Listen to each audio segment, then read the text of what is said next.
Désolé vraiment parce que le câble de blanchiment, dès qu'il bouge, là, ça se coupe. Donc, je vais devoir l'ajuster davantage pour qu'il ne nous crée plus autant de soucis. Je suis vraiment désolé pour les interruptions involontaires. Donc, là, je veux parler du deuxième point qui est le FEX. C'est-à-dire, le FEX ici, c'est quoi?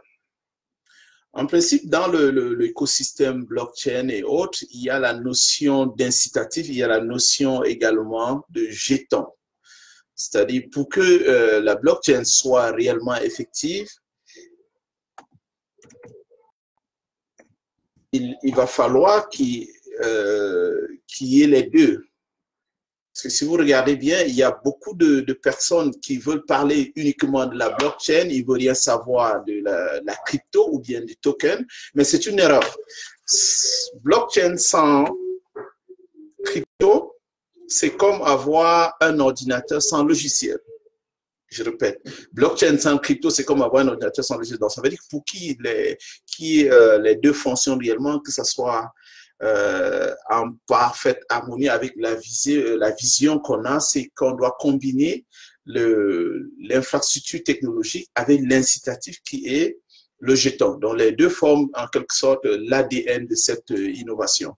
Donc, en ce qui concerne la blockchain, la crypto, au niveau de Shorbanka, nous avons mis en place le FEX. Le FEX, c'est quoi? C'est une sorte de token d'usage, c'est-à-dire c'est un jeton d'usage ou un jeton utilitaire qui va permettre d'acheter les services ou de transiger sur les différentes plateformes de Shorbanka et dans l'ensemble de l'écosystème. Donc, ça se présente comme une sorte de carburant. Si vous avez une voiture et que vous voulez vous déplacer, vous avez besoin de mettre du carburant. Alors, sur l'écosystème blockchain, notamment l'écosystème Shorbanka, si vous voulez faire des transactions, vous avez besoin des FEX. Donc, ce FEX-là, c'est ce jeton, c'est-à-dire qui a une valeur qui peut être monétisée ou monnayable, qui vous permet d'échanger ou d'acheter des services. Alors, ce token a beaucoup d'avantages. Il a une valeur très structurellement évolutive, c'est-à-dire comparativement à votre argent. Parce que si vous regardez bien, vous avez le CFA, ou bien l'euro ou le dollar. Alors, ces monnaies n'ont aucune valeur réelle. Ça n'a pas de valeur intrinsèque. Au contraire, elle a une valeur essentiellement déprécive, c'est-à-dire votre argent perd significativement de la valeur au fur et à mesure que le temps passe. Je ne veux pas rentrer dans les méandres très complexes de l'économie pour vous perdre là-dedans, mais sachez que votre argent traditionnel qui est contrôlé par les organes étatiques ou gouvernementaux ont une certaine valeur déprécive. Et c'est ça qui génère la pauvreté et le fait que les gens se trouvent au moment donné disent qu'ils n'ont pas d'argent. Dans l'écosystème de la blockchain, la valeur a une valeur plutôt appréciative. Je répète, elle a une valeur appréciative. Pourquoi? Parce que la quantité de jetons qui est émise, par exemple, le FEX, il est limité. On n'aura pas plus que 810 millions de FEX. Alors, ces 810 millions, on va le repartir. Alors, juste en Afrique, on est à plus de 2 milliards. Donc, si on regarde bien, à un moment donné, il y aura une sorte d'effet de recherche, c'est-à-dire un effet d'attraction ou d'attractive, où les gens vont vouloir détenir le FEX parce qu'il est rare, il est difficile à l'avoir, comme de l'or. Alors, pourquoi l'or a de la valeur? Parce qu'on connaît la quantité d'or qui va exister. On peut déjà l'estimer. Au fur et à mesure qu'on mine l'or, la quantité diminue. Donc, si la quantité d'or diminue, elle est condamnée à prendre la valeur sur le marché parce qu'il y aura le principe de la rareté, c'est-à-dire la loi de l'offre et la demande. S'il est moins demandé, elle perd la valeur. S'il est plus demandé, il gagne de la valeur. Or, votre argent, il perd de la valeur parce que on ne connaît pas la quantité qui va exister. Donc, les banques et les gouvernements vont tourner les planches à billets pour générer à l'infini la quantité d'argent en circulation. Alors, si la quantité d'argent en circulation est créée de façon mécanique et telle qu'il est faite, techniquement, votre pouvoir d'achat va se détériorer. Par conséquent, vous allez vous retrouver en situation de manque d'argent. Parce que si votre pouvoir d'achat se détériore, ça veut dire que si vous allez sur le marché pour acheter un produit qui coûtait il y a quelque temps peut-être $1, il va coûter $1,20. Or, vous devez devoir chercher 20 sous quelque part. Alors, si le coût de la vie s'est apprécié de 3%, ça veut dire que vous devez chercher d'autres sous pour le compléter. Alors, comment créer l'effet inverse? C'est de pouvoir aller dans une sorte de mécanisme monétaire dont la valeur est déterminée à l'avance, dont il est impossible de le falsifier. Donc, le FEX ne peut pas être falsifiable. Tu ne peux pas créer un faux FEX parce qu'il est contrôlé par un algorithme très, très puissant qui est crypté. Donc, à chaque fois que tu vas générer un FEX, le système va le rejeter parce qu'il ne respecte pas les règles qu'on a définies à la base, c'est-à-dire le nombre de FEX qui va exister et le mécanisme de distribution d'émission.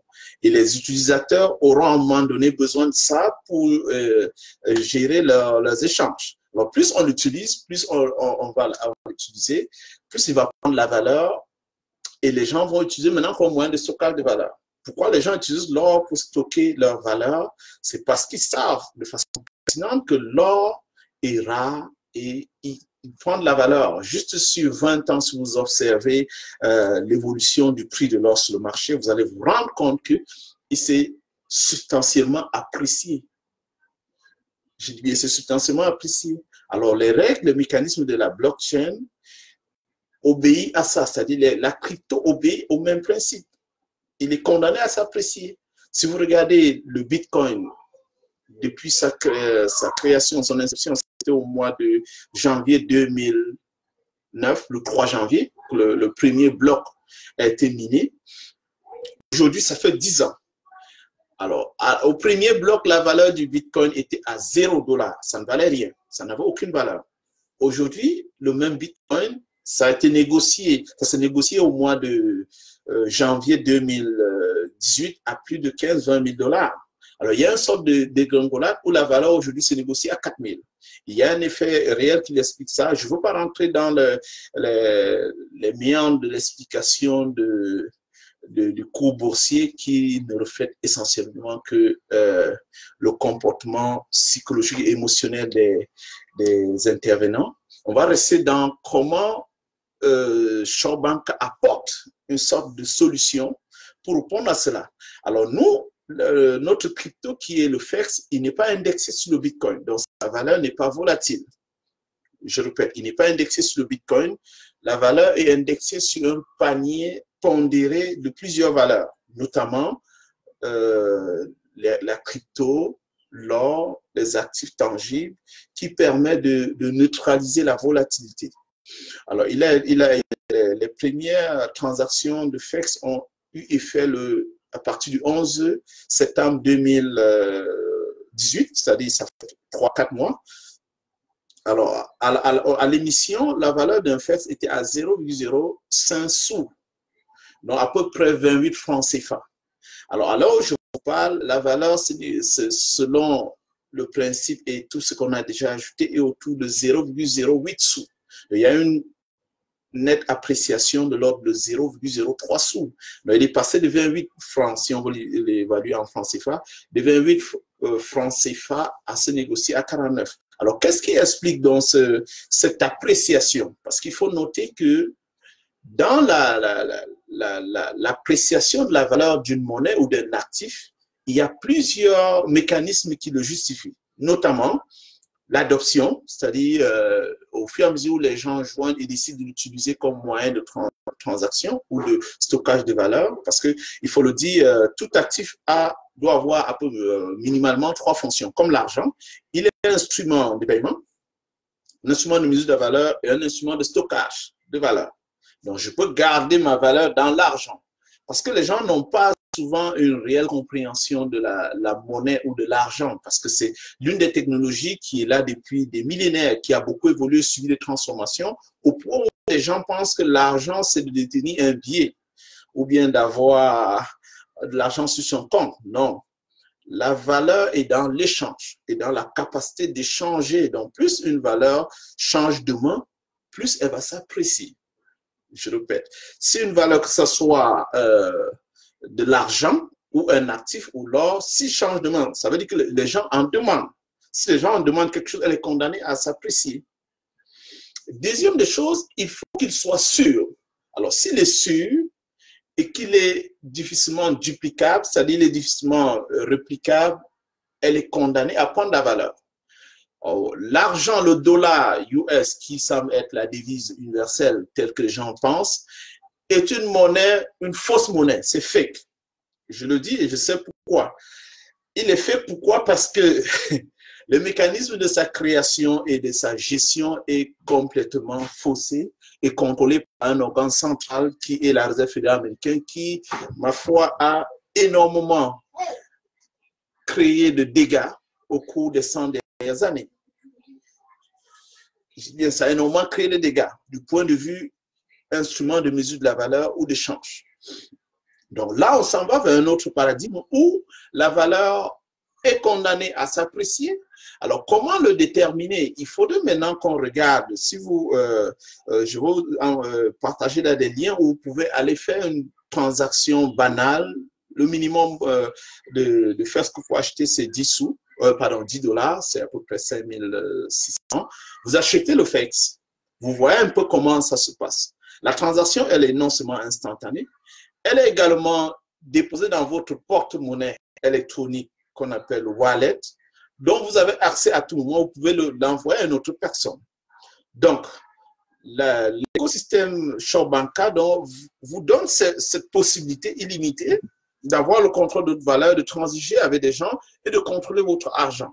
Ça veut dire que la banque, telle que nous la connaissons aujourd'hui, va subir une grosse transformation. Il est de l'intérêt des banques, je dis bien de leur intérêt, de se transformer radicalement, c'est-à-dire de se réinventer, ou ils vont se faire dévaster. Il est aussi de l'intérêt des États de repenser leur monnaie, ou ils vont se faire balayer. Ce n'est pas une sorte de doute là-dessus, c'est clair. L'État ou une banque qui veut continuer à exister pour les prochaines années, je dis bien qui veut continuer à exister, ce n'est pas un doute, on n'est pas en train de dire, il doit se réinventer, c'est-à-dire se repenser complètement, remettre à plat leur mode de fonctionnement, aller sur des nouveaux paradigmes qui répondent au principe de l'économie de partage, de l'inclusion financière. Parce que si vous regardez bien, il y a une bonne partie des gens qui sont exclus de la finance ou bien de l'économie financière. Alors, cette exclusion crée une sorte d'amas de pauvreté, de personnes qui sont laissées pour compte au détriment des autres. Alors, si vous regardez techniquement, la richesse est créée par cette masse. La richesse est créée par tout le monde qui fait une activité, que ce soit aller au champ, que ce soit aller travailler chez quelqu'un, il crée de la valeur. Mais curieusement, il n'a pas le retour réel de la valeur qu'il crée. Excusez, Mathis, ferme la porte, s'il te plaît. Ferme la porte. Voilà, merci. Donc, il n'a pas le retour réel sur la valeur qu'il crée parce que le mécanisme actuel de la création et de la répartition de la richesse est hyper centralisé. C'est le problème que vous regardez un peu partout dans le monde. Il y a une sorte de soulèvement réel en termes de révolution où les gens revendiquent davantage leur part du gâteau.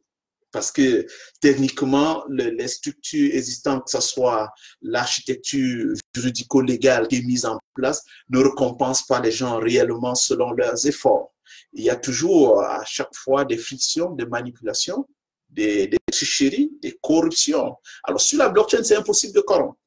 Vous ne pouvez pas corrompre la blockchain. Il est tellement juste, il est tellement équitable et il est transparent. Il est résistant à toute tentative de manipulation. Donc, si vous faisiez affaire avec quelqu'un à travers la blockchain, pas besoin de le connaître physiquement, pas besoin de vous inquiéter parce que la technologie va gérer votre affaire. Donc, ça veut dire que si j'ai mes FX dans mon wallet, c'est-à-dire dans mon porte-monnaie électronique comme une application sur mon téléphone, parce que vous avez entre vos mains un instrument qui est tellement puissant. Votre téléphone que vous avez aujourd'hui a la capacité plus puissante que ce qui a permis d'envoyer les premiers fusées sur la Lune.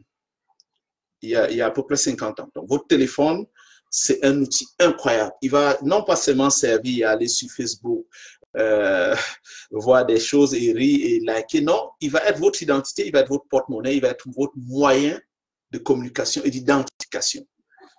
Je répète encore, donc votre téléphone, vous devez le garder de façon précieuse parce qu'il va devenir votre banque, il va devenir votre identité, votre pièce d'identité, il va devenir également votre moyen de communication et d'identification. Alors si la blockchain va permettre de réaliser cela, comment rendre ça vraiment réel et sécuritaire? Il faut mettre en place un ensemble d'architectures hyper sécuritaires. C'est où ShoreBank travaille actuellement, parce qu'on va aller en ligne, mais il faudrait qu'on ait une certaine protection. On ait des couches de sécurité pour empêcher que des gens malveillants essaient d'intenter. Parce que du point de vue blockchain, c'est impossible que vous hackez. Mais du point de vue individu, c'est-à-dire individuellement, les gens peuvent par négligence se laisser hacker leur valeur sur leur téléphone. Là, c'est au niveau local. Mais on travaille dessus pour rendre ça vraiment suffisamment protectif, comme votre porte-monnaie. Alors, si vous avez votre porte-monnaie, il y a de l'argent dedans, de vous arranger à ne pas exposer ou bien le mettre là où les gens vont pouvoir le soutirer. Donc, là, on a parlé de SureSwap, qui est une plateforme d'échange. On a parlé également de FES, qui sera un jeton utilitaire. Et également, sur la plateforme SureSwap, vous aurez votre argent traditionnel, mais tokenisé. C'est-à-dire, ça sera un compte comme votre compte bancaire. Votre argent, il est sur le compte, mais il a la même valeur que votre argent physique, mais seulement que vous serez plus tenté à le transférer, le convertir, si vous voulez, en crypto, comme le Bitcoin ou le FEX, parce que cette crypto aura une valeur améliorative, une valeur plus sûre qui va s'apprécier avec le temps. Là, actuellement, on va passer au point de faire un test, c'est-à-dire je veux faire une sorte de simulation pour voir effectivement comment ça se passe. Là, je vais aller sur... je veux partager mon écran. Je vais essayer de partager mon écran.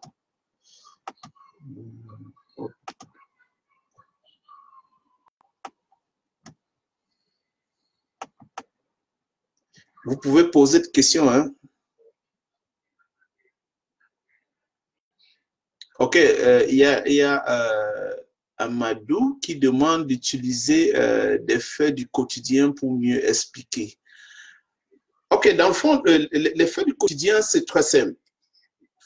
Quand vous allez utiliser votre téléphone ou votre carte bancaire pour faire un paiement, que ce soit en ligne ou bien physiquement, il y a une sorte d'intermédiaire, c'est-à-dire votre banque et l'intermédiaire. Oui, le paiement semble instantané, mais en réalité, il n'est pas instantané. Il y a à peu près 3-4 intermédiaires qui vont intervenir sur la chaîne de la transaction. Alors, ces intermédiaires chargent des frais et ils vont faire de la compensation. Ils peuvent décider de bloquer votre transaction ou de le rejeter. Donc, ça, c'est le modèle traditionnel, c'est-à-dire la banque existante. Alors, sur la blockchain, la transaction, il est instantané, il est effectivement parti de votre compte vers le compte de celui à qui vous transférez de l'argent. Ça, c'est un fait. Pourquoi? Parce que dès que vous envoyez la valeur, il va aller dans une sorte de validation de transaction qui ne dépend pas non seulement de la personne ni de toi, qui dépend d'un réseau distribué d'ordinateurs qui vont valider ce bloc. Ça, c'est révolutionnaire. Vous allez comprendre ça si vous